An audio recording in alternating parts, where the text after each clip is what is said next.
Hello. आवाज़ आ रही है? हेलो। हाँ। तो आगे। हेलो। वेलकम टू टूटी फूटी science with new topic that is extraction of metals from ओर।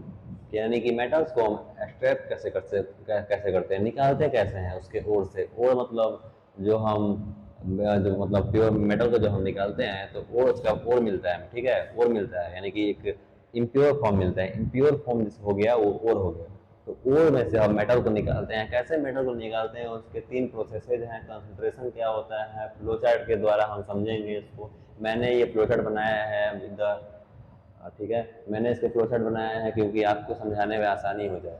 तो ये क्लास 10th का टॉपिक है extraction of metals from its ore, जो आपका चैप्टर है मेटल्स एंड नॉन मेटल्स। ठीक है, तो हम पहले आते हैं एक्सट्रैक्शन ऑफ मेटल्स फ्रॉम ओर। ओर क्या होता है ये तो पता ही होगा आपको, और पहले आपने पढ़ चुका होगा। तो हम concentration of ore, concentration of ore मतलब कितना ज़्यादा वो कंसंट्रेशन फॉर्म है, कितना ज़्यादा कंसंट्रेट है, कितना ज़्यादा वो चिपका हुआ है। इससे हम पढ़ते हैं कि कंसंट्रेशन क्या होता है। कंसंट्रेशन मतलब कितना ज़्यादा वो अपने आप को हाईली पैक दिया है, कितना ज़्यादा अपने आप को बांध के रखा है एक एक दूसरे से। जो मेटल है वो क्या कहते हैं, वो कॉम्पैक्टली अरेंज होते हैं। यानी कि मेटल तो सॉलिड है, ठीक है, तो कॉम्पैक्टली अरेंज होगा। आपने प्रॉपर्टी पढ़ा होगा मेटल का कि कॉम्पैक्टली अरेंज होता है। उसके बाद जो फोर्स ऑफ अट्रैक्शन है वो बहुत ज़्यादा हाई होता है। उसके बाद जो इंटरमोलिकुलर फोर्स है वो बहुत कम होता है, बहुत मतलब नेग्लेजिबल होता है, ठीक है, सॉलिड में। तो हम मेटल्स की बात कर रहे हैं तो metal concentration of ore concentration पे वो वेरी करता है, मतलब रिलाई करता है, ठीक है। तो पहले देखेंगे तीन कंसंट्रेशन पढ़ेंगे, कैसे रिएक्टिविटी। रिएक्टिविटी तीन तीन होता है मेटल्स का। मैंने आपको पिछले वीडियो में, आपने अगर नहीं देखा तो पिछला वीडियो देखिए, उसमें रिएक्टिविटी बताया है, जिसमें कि आपको मैंने बताया था ट्रिक कि करीना ने कार मांगी अल्टोजेन फरारी सुनो प्लम्बम। उसके बाद हाँ क्यों होगा आगे क्या था, और ठीक है, ये मैंने ट्रिक बताया था, ठीक है, कैसे होगा, क्या लैटिन नेम क्या है। उसके बाद नहीं है तो आप पिछले वीडियो में हमारे जाकर सर्च कर सकते हैं या फिर देख सकते हैं। मैं तो यहाँ पे आइकन में नहीं डालूंगा, लेकिन आप सर्च कर डाल सकते हैं, ठीक है। बहुत अच्छा वीडियो है। तो थोड़ा सा एक्सप्लेन किया है। तो अब ये मैंने बताया है कि कैसे हम एक्सट्रैक्ट कर सकते हैं मेटल को। तो पहला है metals of high reactivity. Metals of high reactivity यानी कि कौन सबसे ज़्यादा जो मेटल हाई रिएक्टिविटी है, जैसे कि क्या कहते हैं, पोटेशियम हो गया, सोडियम हो गया, कैल्शियम हो गया, ये बहुत ज़्यादा हाईली रिएक्टिव मेटल होते हैं। फेरस हो गया यानी फेरम, वो भी हाईली रिएक्टिव मेटल है, ठीक है, लेकिन जिंक से ज़्यादा हाईली रिएक्टिव नहीं है। तो जिंक जो है वो फेरस से ज़्यादा, ferrum ferrum sorry ferrum ferrous बोल रहा हूँ, फेरम फेरम यानी आयरन, आयरन से ज़्यादा रिएक्टिव होता है जिंक।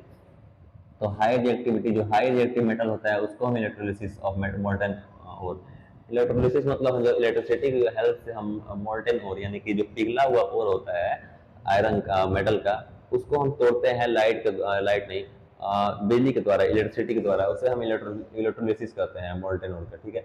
उसके बाद हमें मिलता है प्योर मेटल। प्योर मेटल मिलता है इलेक्ट्रोलिसिस ऑफ मोल्टन और, जो हाईली रिएक्टिव मेटल होते हैं उसके, ठीक है। उसके बाद आता है medium reactive metals. Medium reactive metals यानी मीडियम रिएक्टिव मेटल में दो और होते हैं, दो और पाए जाते हैं, जिसमें कार्बोनेट और पाया जाता है, सल्फाइड और पाया जाता है। सल्फाइड और को हम लेते हैं रोस्टिंग के, पहले कार्बोनेट और है ना, पहले कार्बोनेट, कार्बोनेट और, कार्बोनेट और होता है मतलब इसमें सीओ, जैसे CaCO3 यानी कि, या फिर ZnCO3, ZnCO3 जिसमें कार्बोनेट पाता हो यानी कि CO3।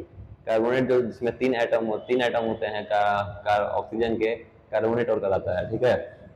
तो यहाँ पे कार्बोनेट और है, कार्बोनेट और को हम कैल्सिनेशन प्रोसेस के द्वारा हम एक्सट्रैक्ट करते हैं। कैल्सिनेशन प्रोसेस यानी जिसको हम बिना ऑक्सीजन के, in the absence of oxygen, हम उसको एक्सट्रैक्ट करते हैं, ठीक है, और को एक्सट्रैक्ट करते हैं, ठीक है। उसके बाद जो सल्फाइड और है, सल्फाइड और एक प्रोसेस है रोस्टिंग, रोस्टिंग यानी जलाना।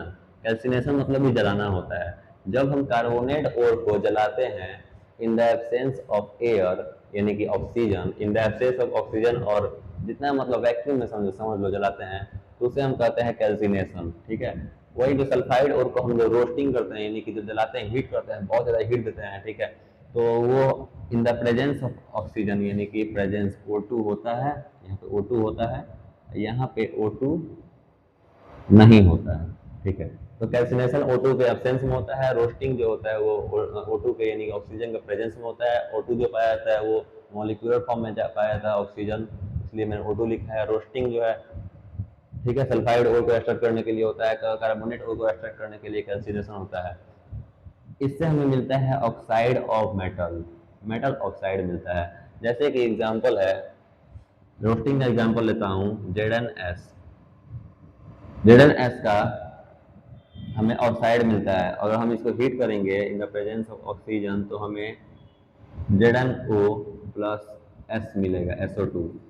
SO2 ही शायद मिलता है, एक बार चेक कर लेता हूँ मैं।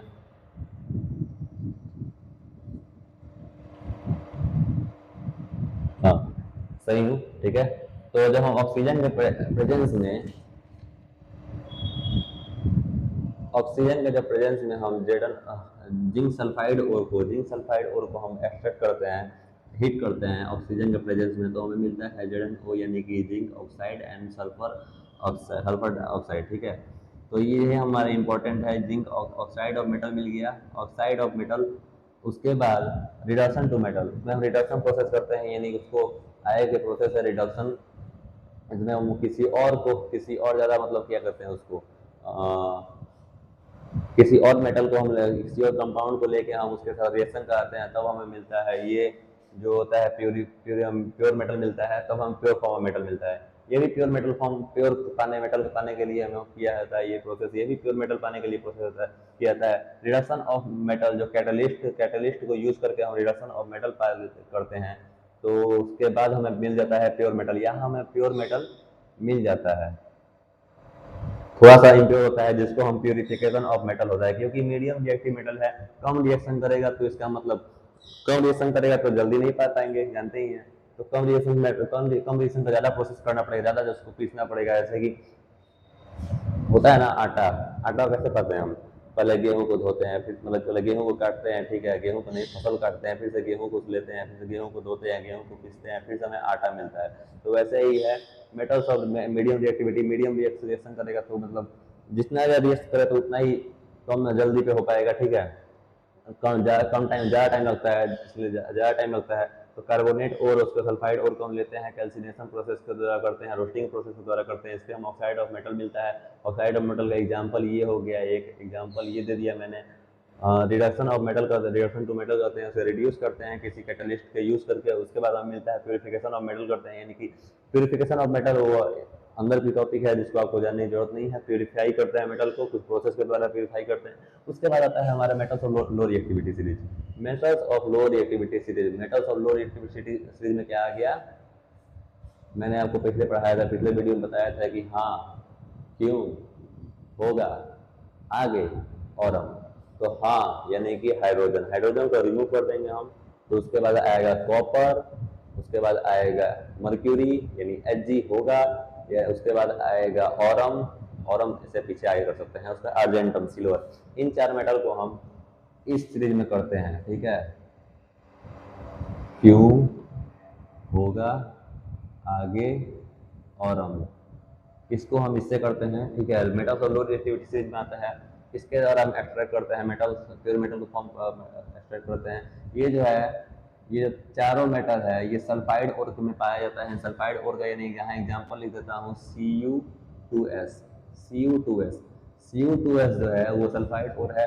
सल्फाइड ओर पाया जाएगा, क्या कहते हैं, सल्फाइड ओर पाया जाएगा, जिसको हम रोस्टिंग करेंगे, जानते हैं ये रोस्टिंग का प्रोसेस करते हैं जब हम ऑक्सीजन के प्रेजेंस में रोस्टिंग करते हैं। सल्फाइड और हो गया, इसको हम ऑक्सीजन से रिएक्ट कराएंगे तो कुछ और मिलता है, यहाँ पे Cu2 मिलता है प्लस SO2 मिलता है, फिर से हम Cu2 को हम गैस करते हैं, Cu2s का जो कैटलिस्ट है उसको मिलता है हमारा CuO प्लस SO2 फिर से मिलता है। तो ये हमारा क्या था, एग्जाम्पल है। एग्जाम्पल को हम अभी जानेंगे नहीं, ठीक है, अगले वीडियो में बता दूंगा एग्जाम्पल, सारा एग्जाम्पल लिख दूंगा मैं, तो बहुत सही, सारा एग्जाम्पल लिख दूंगा मैं।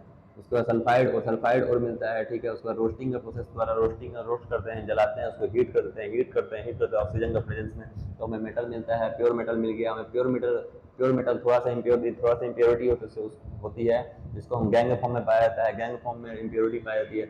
उसको हम रिफाइनिंग के द्वारा, जो आगे आपका प्रोसेस है रिफाइनिंग ऑफ मेटल, जिसको मैं बताऊंगा आगे, बड़ा टॉपिक है। कॉपर से उसको रिलेट कर बताऊंगा कि कॉपर सल्फेट सॉल्यूशन में उसको डालते हैं तो हमें इलेक्ट्रोलिसिस कराते हैं, तो हमें मिलता है कॉपर मेटल कैसे मिल सकता है, गैंग मिलता है नीचे। एनोड क्या होता है, कैथोड क्या होता है, रॉड क्या होता है, वो जो रॉड पढ़े हो ना, रॉड क्या होता है, वहाँ पर रॉड पतला कौन सा होता है, थिन रॉड कौन सा होता है, मोटा रॉड कौन सा होता है, उससे हम किसके नीचे ये गैंग जमा होता है, गैंग यानी इम्प्योरिटी जमा होता है, किससे हम ये पाते हैं, क्या करते हैं, वो नेक्स्ट वीडियो में बताऊंगा। तो इतना समझ लो, ठीक है। Metals of high reactivity series electrolysis of molten और प्योर मेटल मिलता है, ठीक है। उससे metal of medium reactivity series carbonate and sulphide, और तो हम करते हैं कैल्सिनेशन एंड रोस्टिंग के द्वारा, और ऑक्साइड ऑफ मेटल मिलता है। ऑक्साइड ऑफ मेटल का ये एग्जांपल हो गया, ठीक है। उसके बाद रिडक्शन टू मेटल, जहाँ पे हमें थोड़ा सा प्योर मेटल मिल जाता है, उसको और थोड़ा प्योरिंग प्यूरिफिकेशन करते हैं तो हमें एकदम प्योर फॉर्म ऑफ मेटल मिलता है। उसके बाद जो है सल्फाइड और sulphide sorry metals of low reactivity series sulphide और मिलता है, सल्फाइड और को रोस्टिंग करते हैं, रोस्टिंग के द्वारा हमें मिलता है मेटल, मेटल को रिफाइनिंग करते हैं, हमें प्योर फॉर्म ऑफ मेटल मिल जाता है। तो ये था हमारा extraction of metal from its ore. इसमें हमने जाना कि ओर क्या होता है, कंसंट्रेशन ऑफ ओर क्या होता है, metals of high reactivity series, metals of low reactivity series, metals of medium reactivity series कैसे हम पाते हैं, by the help of flow chart. Flow chart हमने पढ़ा, फ्लो चार्ट में काम करो, एक काम किया करो, जो टॉपिक समझना है उसको फ्लो चार्ट से पढ़ लिया करो। और बोर्ड के लास्ट में ऐसा करना है कि एक फ्लो चार्ट ले लेना, बुक भी आता है फ्लो चार्ट वाला, वो फ्लो चार्ट एक खरीद लेना साइंस का। इसमें फ्लो चार्ट में किसी बुक को क्या करते हैं, ये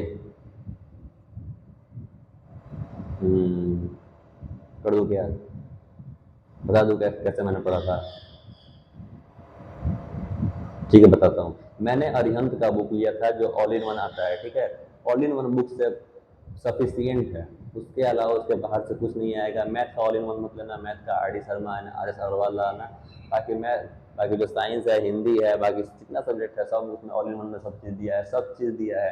उसके बाद तुमने सैंपल पेपर लगाना है, सैंपल पेपर क्लास 10th का जितना लगाना है सब आ जाएगा, बहुत अच्छा मार्क्स आ जाएगा, ठीक है। तो with the help of flow chart मैंने ये बताया कि extraction of metal from its ore, ठीक है। आज के वीडियो में इतना ही। हमारे नेक्स्ट वीडियो में कुछ नया टॉपिक हो, कुछ धमाकेदार टॉपिक होगा, धमाकेदार धमाका होगा, कुछ धमाका भी हो सकता है कुछ, या फिर कुछ नया चीज़ पैदा हो सकता है, या फिर कुछ नया मशीन चलाया जा सकता है, या फिर कुछ नया चीज़ बनाया जा सकता है, या फिर कुछ एंगल बनाया जा सकता है, कुछ थीटा बता सकता हूँ, कुछ थीटा क्या होता है, कॉस थीटा क्या होता है, ये मैथ से भी बता सकता हूँ, ठीक है। तो कोई भरोसा नहीं है, या फिर पॉलिटिशियन बना दूंगा कहीं, या फिर पॉलिटिकल साइंस पढ़ा सकता हूँ, सिविक्स पढ़ा दूंगा।